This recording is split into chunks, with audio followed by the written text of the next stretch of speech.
क्रिस्का recording studio Ekangar सराय।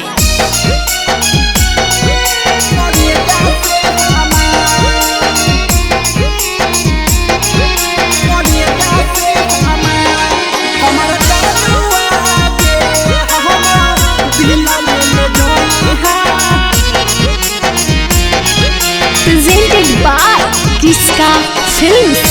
हो तौ सगाई हो जेमी विदाई अदिहा हाथे अपन हमारा माँ। हो तौ सगाई हो जेमी विदाई अदिहा हाथे अपन हमारा माँ। हमारा जनुआ के हम दिला ले जाई है निकाल के करे जासे हमारा जनुआ के हमर दिला ले जाई है निकाल के करे जासे देख नहीं पैबा अपन नजारा से लगा तब जब तोरो दुआ देख नहीं पैबा अपन नजरा से लगा तब जब तोरो दुआ।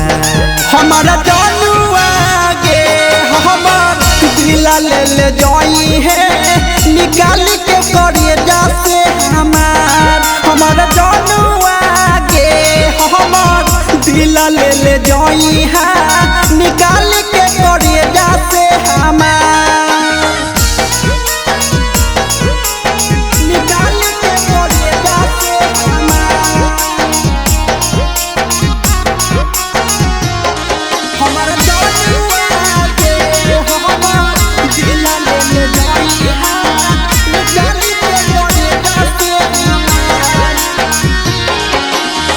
झूठो के क्रिया खोइनी झूठो कैनी बादा पल भर में छोड़ देनी बदलनी इरादा।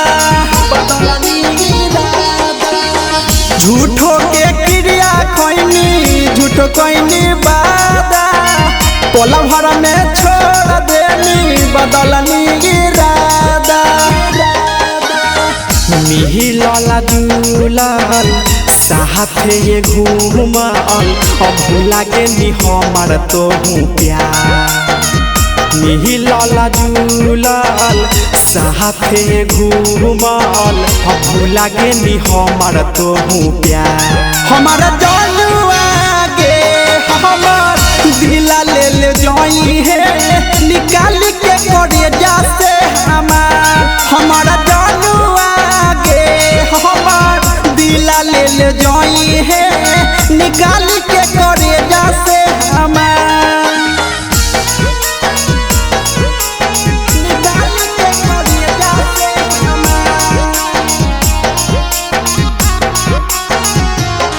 हमारा जनुआ के हमर दिला ले जाई है। क्रिस्का रिकॉर्डिंग स्टूडियो एकंगर सराय।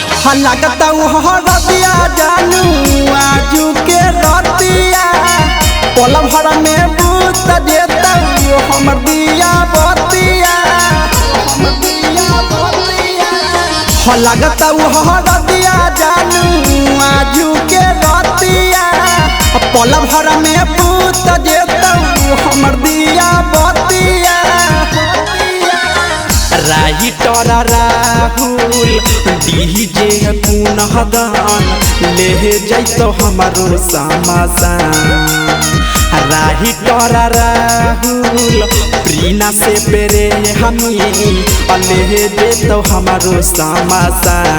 हमारा जनुआ के हमर दिला ले जाई है जब नई हर से ससुराल। हमारा जनुआ दिला ले जाई हाँ निकाल के करे जासे क्रिस्का रिकॉर्डिंग स्टूडियो एकंगर सराय।